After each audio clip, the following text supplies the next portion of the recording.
So to play the Grunfeld defense successfully, like Garry Kasparov, Ian Nepomniachtchi, MVL, Svidler, and the rest of this motley crew, you only need to know 4 keywords.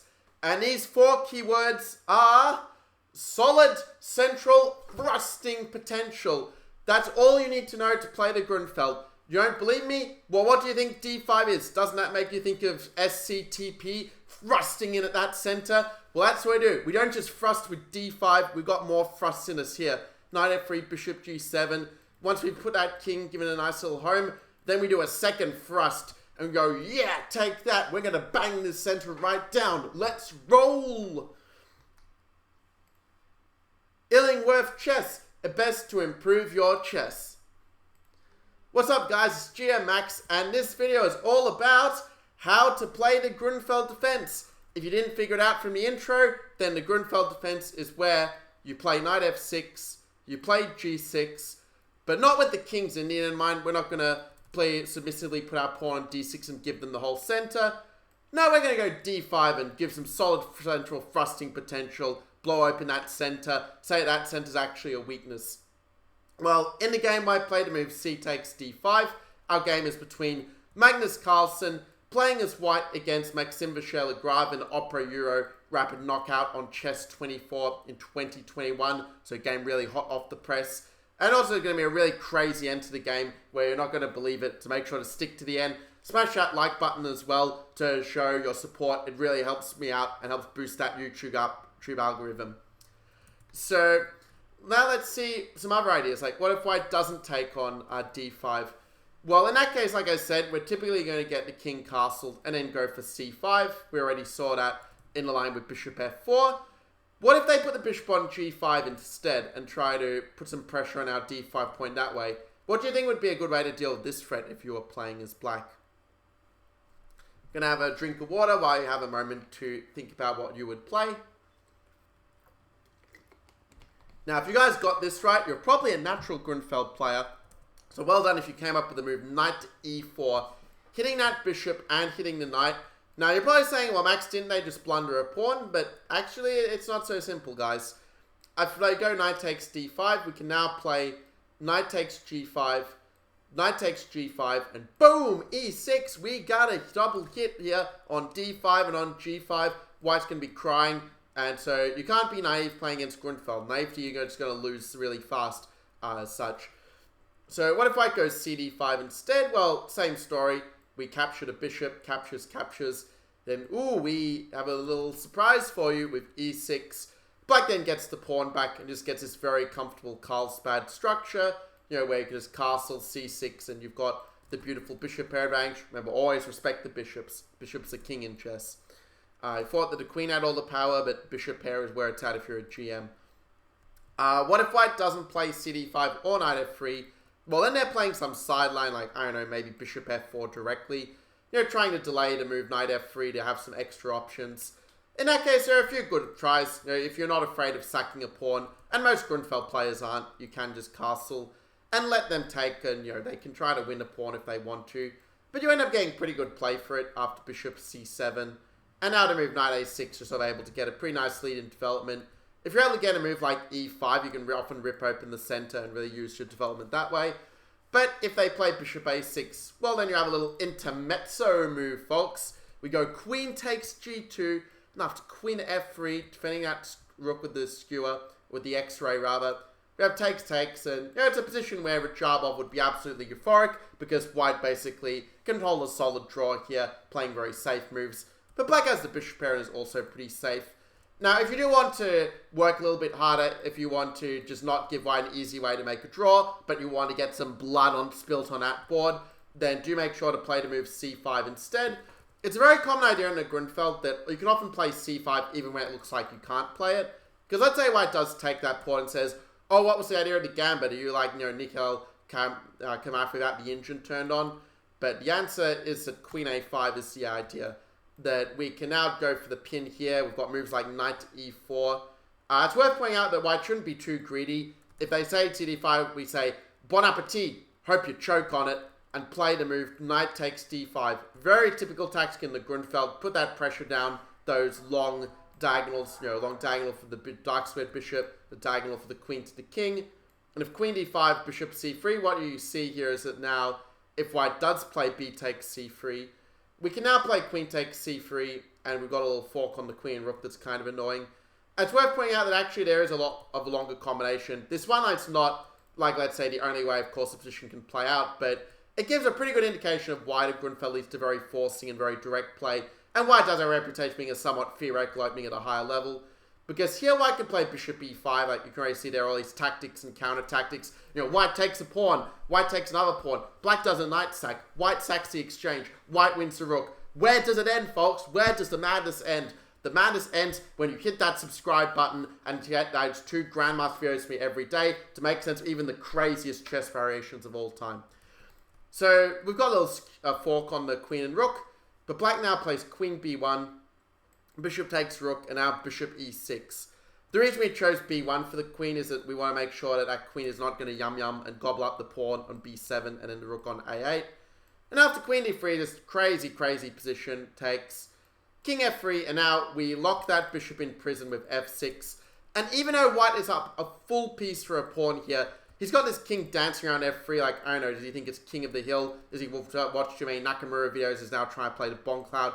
I don't know, but in any case, it's pretty clear the bishop is kind of in prison. We got a little fork coming with the knight, and black is the one who is better at this point, if anything. So, of course, c5 is not the best move, but if they go rook c1, you just castle, you just take, and then you just castle. You'll be able to take back that pawn in the next so many moves, and then it's a solid enough game. There's a lot more theory here that falls outside the scope of the video, but this will at least get you started in your lifelong career playing the Grunfeld defense and channeling the ghost of Bobby Fischer in your own games. So instead, Carlsen played c takes d5. This is the main line, by the way. And now Carlsen played a little bit of a shortcut. He said, well, MVL, you burn a midnight oil memorizing all this theory, while I'm winning fantasy football leagues. So I'm just going to play bishop d2, and I just avoided your million hours of preparation in the main line with e4, knight takes c3.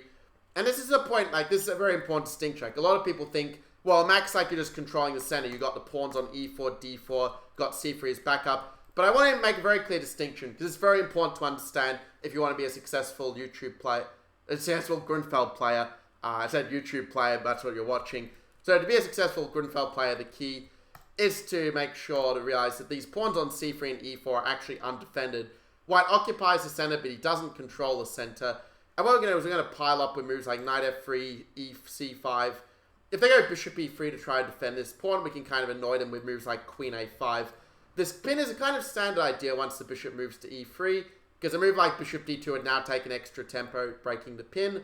But if queen d2, you've got moves like knight to c6, or even castles is fine as well.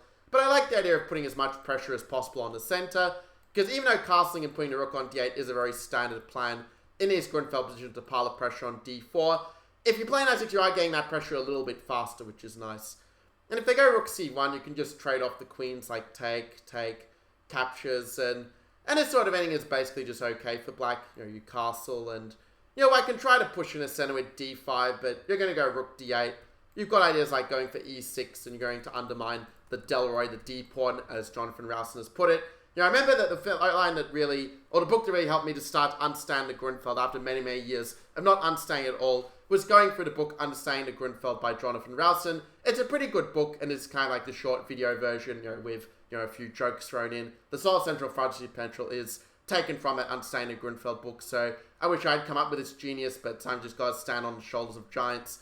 And that's what we're going to see in this game as well, because in the game, White played bishop d2, and now we get to stand on the shoulders of MVL while he's solving his math problems. So bishop to g7, White goes e4, trying to take the center. The idea of this is that if knight takes c3, White takes with a bishop. He hasn't left himself with that cripple on c3 like we saw on the other line. You can develop his pieces and try to claim a small edge. But you can still go for c5. You basically, if you're not playing the move c5, if you don't want to play c5, then don't play the Grunfeld. Play some other opening, like, I don't know, Queen's Gambit Decline, make boring solid draw. This is what we do. Black played the move knight b6, sort of trying to keep a bit more fight in the position after knight c3. That's usually a move you play if you just want to equalize, and this is the move to play if you want to, again, spill some blood on the board. Bishop b3 castles, and those observant among you might notice, Carlsen violated the opening principle. He moved the bishop twice at the start of the game. amateurs, amateurs, because the actual reality is that also black wasn't able to take that knight on c3. So therefore, white's structure is also kind of better. That's the trade-off here. Now, white has a million options in this position. One of the more natural ones might be to go knight f3, but then you're allowing a bishop g4 pin. And we kind of see it after knight c6, like, say, bishop e2, and some move like bishop f3. Like, black's getting really nice pressure against the center. You know, you can actually, in many cases, play to move c5 as a pawn sack in the Grunfeld. The reason is, well, okay, if white does play d takes c5, what do you think would be the follow-up for black? I made this an easy one for you guys. You know, most people watching this, you know, your ratings are not so high yet. You know, still have to watch some more Grandmaster lessons before you start plumbing the depths of being a chess expert. But yeah, well done if you can with knight c4. You know, we see that bishop, that sniper on g7 is hitting from afar. We've got some solid thrusting potential against that b2 pawn. We can take off that bishop to get the beautiful opposite-colored bishop. And yeah, I mean, life is just very good at this point. You could take my word for it, or you could turn on the engine, but just take my word for it.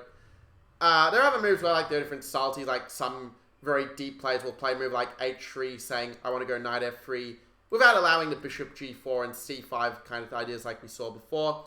But if you can't get in c5, there is a good plan B that you should know about, and that is to play the move e5 and just open up the center that way. You know, that way you can, you know, exchange like d5 and, well, in that case, I can at least trade off some of white's center, and also the trade of pawns does mean it gets your bishop a lot more active, like take, bishop e5. You know, I can try to move his center forward and try to get some pressure, but we've also got the queenside majority, and I think that with active piece play, that we should in general be doing okay. Like, one thing you'll notice about the Grunfeld is it gives you a lot of very open positions, so if that's your kind of jig, you like to rip open the board, trade off the pieces, and just have that beautiful active piece play, channeling your inner Kasparov, then this is the opening for you. Well, white played the move a4, and again, you might think, well, is Carl just being like a troll, like just playing a rook move, like just say, oh, I'm a GM, I can do anything against these parts. Well, actually, no, there is an idea behind a4, because if that knight gets kicked around, like, the only square for it is d7, and that's blocking in your bishop, which is not really ideal. So MVL plays a5, and then Carlsen plays that h3 move I mentioned before, and what we see is that with the inclusion of a4, a5, on the one hand, yeah, black does have this b4 outpost available for the knight, which is definitely very useful, kind of like a sort of Slav type of structure in that way. But on the other hand, it's much harder to get in the c5 break as black, because once you played a5, you've also weakened that b5 square, so you don't really want to give like a white bishop or a white knight's outpost in general if you can help it. So that's what dictates the contours for the next moves of the game. Though I'm not sure if I necessarily agree with MVL's opening play, because the great thing about the Grunfeld set, you have your plan A, you've got your plan B, and then you've got your plan C, and finally plan D is to beg for a draw, and plan E is to complain about how horrible your position is, and then still somehow win the game because your name is Peter Svidler and you're a really great chess player, so you can even win bad chess positions. But instead of the move knight b4, well, I think that strategically it might look quite logical. The thing is that the knight can sort of just be played around. It's all like the knight's kind of like the lookout, but it can't actually do anything, like just stuck in place, like stuck in the quicksand. Instead, a much more active approach, much more in the spirit of the Grunfeld, would be to play the move f5, you know, hit at that center any way you can. Like I said, it's all about the solid central thrusting potential. That means you want to thrust that center whenever you see the chance. You just got to go for it, you know, show some bravery. You may not be able to work everything out during the game, but the reality is that you don't need to. It's not like we're computers. It's not like your opponent's a computer, unless you're playing in a simul, in which case, you know, just accept that you're going to lose to the machine and the operator of the machine. In any case, after f5, if white goes e5, you know, it might look like that bishop is a little bit stuck. But we got some ideas as well. You know, we can play f4, clear out square for the bishop. You know, now bishop knight b4 makes a lot more sense than before, I think. Because now, you know, if you can get in bishop f5, you're setting up some nasty forks on c2. And that can have some potential for sure. Even a move like bishop f5 immediately is also quite decent. You know, you might be thinking, oh, but Max, the pawn's been blundered. Free pawn, let's celebrate. But after the move knight b4, you get really good compensation. You know, knight c2 is a big forking threat. And after rook c1, it turns out you can actually play knight c2 anyway, even though it looks like white stopped it. Remember, your opponent's going to try to trick you in chess. They're going to try to say, you know, you can't play that move because I stopped you doing it. And we say, haha, I played it anyway. What you going to do now, big boy? So after rook takes c2, the idea is after takes, ooh, we have a discovered attack. Rook takes f4. And okay, it's true, white does have good compensation with the strong center and the bad bishop. You know, my friend Michael, he loves talking about the bad bishops non-stop. Sometimes say, you know, we get the message, like, we always compare the bishops. But yeah, that's an active way to play it. I could trade pawns, but then your bishop gets developed actively. And you can either sit on the structure, just pile the pressure on that weak d4 pawn that's now isolated. Or you can rip open the board with the move e5 and, I don't know, play some computer games while your opponent's spending an hour working out all the complications. The great thing about the Grunfeld is that if you love getting into time trouble, this is a great opening for you, because it means that when you actually spend an hour thinking about one move, it's actually going to have some value, which might be why time trial acts like Alexander Grishuk loved the Grunfeld, because that way, they might be using all their time, but they're getting some sort of value out of it at least. In any case, the game saw knight to b4, and yeah, this is where we see how not to play the Grunfeld. Don't play it passively like MVL. Because look at this, white's got the beautiful center, and I mean, what are you going to do here? You're going to start begging for mercy? I mean, Carlsen's got the massive forehammer. He's not going to, waste a hammer. He's not just going to hold hammer, just for good looks. You got to whack down that hammer and, whack-a-mole those opponents. In any case, white played to move knight to g5. Yeah, I mean, you could also play rook e1, just saying, you know what? I don't care about your knight c4 move. I know that your knights look very nice, they're sort of doing a little dance, a little jig in the middle of the board. But we can do the Melbourne shuffle with bishop to c1, kick that knight away with b3, and then we're just laughing yeah, you got no counterplay. If you don't get in c5, you're just crying in the Grunfeld. And we all know, we don't want to see a grown man cry in chess, except for the memes. So white played knight g5, and black played the move bishop to c4. Again, a move that, he wants to try and trade off some pieces because, he has a lot less space. So every minor piece he trades is going to relieve that cramp and congestion a little bit. If I was playing black, I actually think that a move like knight c4 is also kind of interesting. At first, it looks like a beginner's move because of knight takes e6. And we removed the defender. We did our tactics and we win. But we've got the intermediate move of knight takes e3. And you have this funny line where you could have captures, and I already lost count of all the captures at this point. But if white would have played a normal f takes, we can take, and whose double pawns are the worst here?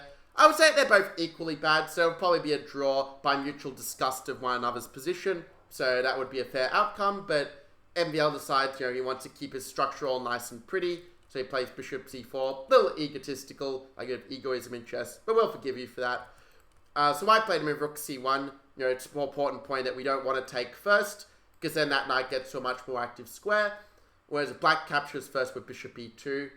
Well, then white can go queen e2, and we see a white queen has developed a lot more actively after a capture. So again, no bueno for black. So black plays rook c8. I'm not sure if rook c8 actually does anything. It's one of those moves that looks kind of good, but doesn't really help you get in that c5 push, because the bishop is just eyeing it, like a bodyguard. If I was black, I probably would play some move maybe a move like h6 and just kick the knight. Or maybe a move like queen d6, just try to get the rook on the d file, arguably to have some sort of pressure on the pawn then. I mean, it's a depressing position for black in any case, but this one would make it a little bit less depressing. So in any case, after rook c8, white played b3, and now after this, black had a really crazy move available. Can you see the crazy move? I mean, it's not a move I would have thought of. I don't think the players thought of it either. But the computer points out that you could play a move of c5. What's this c5? I'm just hanging the bishop on pre. Well, the idea is that you've got c takes d4 if they take the bishop. And, we have a little fork trick in the center after that. Remember, we are covering it with the bishop and with the queen. So after c5, I would probably just play d5 and say, yeah, your pawn didn't really do anything. It's not enough to be a genius. The opponent also has to fall into your traps. Otherwise, all of that genius is just completely wasted, wasted talent. Give Tesla some credit, guys. In any case, the game went bishop to e2. And I thought Carlsen would play queen e2 and, connect the rooks to say, haha, I got in the middle game faster than you did. But instead he plays knight takes e2, which I guess you could play as well, but I'm not really in love with this move. I think the knight was doing a good job on c3, just covering some central squares. It might look like it was dominated by the pawn, but actually the knight still was doing a good job of covering the center and sort of dissuading some c5 pushes. Anyway, black played move knight d7. He decided he didn't want to just go e6 and, channel his inner Capablanca, putting the pawns on the dark squares and the bishop, pawns on the light squares and the bishop on the dark squares. So we had the move knight e2, knight d7. And here Carlsen started to smell some blood, but what he should have done is he should have realized that when you have two knights and you give the opponent 20 outposts, remember they can only occupy 2 of those outposts with those 2 knights. So the move e5 would have been really great here. Saying, yeah, you can have your d5 outpost, I don't care. I'm just going to go e6, put the pawn in put the bone in the opponent's throat, and then that way MVL would have choked the way he did in the 2021 candidates in rounds 8, 9, and 10. Okay, that was a little bit harsh, but still we see that after f6 that, you know, the knight can come in and just look at that beautiful knight just taking away all of those squares. If queen d5, you got knight to f4, and yeah, it's just like the queen's getting kicked everywhere, and it is just sad, sad stuff for black. I mean, none of black's pieces really look great except the knight, but unfortunately, one good piece does not make the whole position good, as a corollary of Tartakower's, or Tarash's saying, you know, one bad piece can make the whole position bad, but one good piece doesn't make the whole position good. But if you want to make your chess position improvement positions good, then do make sure to subscribe to the channel, smash the like button so I can make more videos like this one, and comment below with how you're feeling about the Grunfeld. Are you feeling excited about playing the Grunfeld, or do you rather smash the Grunfeld defense the way that you just smash that like button? So after knight d7, white played f4. And yeah, f4 is a move that kind of looks good. You've got all the pawns side by side in the center, like all the buddies there, like, yeah, mate, we're doing good here. Let's play like minions. But instead, with black played move h6. I mean, I think the knight was going to do a runner anyway, so I would have just gone e6 and, you know, kept this move in reserve. Sometimes you have to keep the opponent guessing, like keep your hands a bit closer to your chest, as it were. But okay, the game sort of moved h6, and then, okay, he decided to play the move e6. It also works. And now, after this, white could have played knight c3 and correct his mistake from earlier, but he played knight e5. And this is a position where I think this is quite interesting, because MVL remembers that, oh, I remember, like, I read this, you know, book, Unstained and Grunfeld. I read it, like, what, 22, 23 years ago now. I mean, I kind of had forgotten it, you know, as I get older and older, like, my memory just starts to completely fade until I even forget my own name. So in any case, in this case, 95, MVL said, okay, solid central thrusting potential, c5. If d c5, I can hit him here. And oh yeah, we got some action in the center, baby. But I think that c5 actually wasn't the best move objectively. Practically, though, it turned out to be an absolute masterstroke. Because Carl's like, what? You can't do that. I stopped that move the whole game and you play it anyway. So you got a little psych out going on. Like, if you can play mind games against a world champion, then it means anything is possible for you. But I think objectively, the best move was probably to play some move like king h7. And the idea of king h7 so we can go f5. We're still doing the solid central thrusting potential, but we're doing it in the really classy computer-esque way. Because once we clear that pawn away from e4, what you're going to see is that then you're going to have a beautiful outpost on d5 for the knight. So it kind of allows you to have your cake and eat it. You know, I mean, white will try and get the outpost as well, but one day we're going to kick that knight away and, you know, it's just going to be a temporary inconvenience. You know, tis but a scratch, you could say. You know, white's probably better, but the game goes on. You know, if you're lucky, you'll even somehow get in a g5 and either you'll get mated or you'll mate their king. Not very much a middle ground when you're opening up your king like this sort of way. Well, we have the move c5, and this is where Carlsen could have played an amazing move, but if he had found this move, we would have known that, you know, he was not from this world, that it was like a computer playing or something. So, in the game, white decided to be greedy. Say, greed is good, Gordon Gekko told me, and he grabbed the pawn with knight d7 and dc5. What I would have done instead was, I would have asked, well, where are the weaknesses? And I would have said, well, that knight square on d6, that would be a juicy square for the knight. So I would have gone knight c4, hit this guy, hit this pawn. And the thing is with black is that the c5 doesn't really, like, the opening of this position doesn't really help you that much if you're behind in development here. So if you play c takes d4, you're just giving white all the beautiful squares, like the knight b5 outpost, knight d6 outpost. And I mean, black is sort of now ain't wishing, yeah, he'd played a different opening if we get to this kind of position. I mean, it's probably black has to try something like knight f6 and go after the pawn, but it already feels a little bit desperate to my mind. So instead we had knight d7, and yeah, it's not the idea, like, when you have a bad position, sometimes the way you get out of the bad position is offer a pawn sack, where if they take your pawn, you get really good compensation. Now, black played move queen c6. I would have probably gone rook fd8 first, but he wants to do it on the next move and not allow the trade of queens, because we all know that Magnus Carlsen is the world's best endgame player. So MVL says, well, you know, I'm a tricky little player, like, I'm a tricky little Frenchman, and I'm going to use my tactics to beat him any way I like. So we had e5, which is like giving some beautiful dark light squares for the black pieces. White played knight d4, not the best move. You're self-pinning, not really what you want to do. If I was white, I would have been brave, but I would have been brave and smart. You know, it's one thing to be courageous, like, you know, run in, like, you know, Alexander the Great first over the wall and hope that soldiers follow you. But you got to make sure those soldiers are on your side. You know, you got to pay them really well beforehand. And unfortunately, Carlsen didn't pay his soldiers that well, because otherwise the bishop would have been prepared to give its life for the rook. So bishop to f8, white would go rook to c4, and then we could have all these swaps coming off, like captures, captures, captures, captures. I mean, I hope you're a photographer liking all these captures, captures, captures, And then we have equality. Material is equal. White's going to put the rook on the San Fran, get some money in the bank. But Black's going to do something similar, get his money as well. And then when both players cash out, they say, alright, we'll call it a draw. So the game saw 94, and now there's a very strong move for MVL, taking a weak square. Now this is the thing about when you're playing the Grunfeld, your opponents are often going to overextend. They're going to take too much space. They're going to take more than they can actually handle. They're going to be like, when you're trying to take all of the riches, like going for the robbery, Ocean's 11, Ocean's 12, Ocean's 13 style, like trying to get all the jewelry, all the stuff for the heist, but then, your hands are so overburdened, like you just can't get away, and then you sort of... There's also another thing as well, if you take chess players, with Queen E4. I mean, at this point, there's sort of one thing I know with chess players who love reading books. Those people who say, oh yeah, YouTube is total waste of time. Just people showing these cheap tricks like how to win with a checkmate in 9 moves. What is this? I'm going to stay with my books and, just read my book for 10 hours until I fall asleep in the bed. But the thing that the book readers don't know about is that when you get too many chess books, what happens is they're going to eventually, you're going to have this big bookcase, and it's going to fall down on you while you're trying to reach up to the top thing to get a book. And so there are many chess book collectors who have died from their own books. Sometimes you have to be careful, not to grab too much stuff, as it were. And unfortunately, maybe that's what happened to Carlsen. The queen was trying to reach for the D2 square, trying to reach that book, of why Magnus Carlsen is the greatest chess player of all time. He was trying to reach, but then he reached a bit too high. And unfortunately, it all came crashing down as Carlsen mouse-slipped the move queen to d3. And I think you guys can see that this is not the best square for the queen, to say the least, unless you want to get the game out of the way very fast. And so Carlsen resigned before MVL could recover from the massive shock of the mouse-slip and get around to taking that queen. It reminds me of one of my friends who, his opponent blundered a knight. And the thing is that the win gave my friend the grandmaster tile. And it sounds like just shaking like this, oh, I can't take the piece. Must take. No, is it a trap? Is it a trap?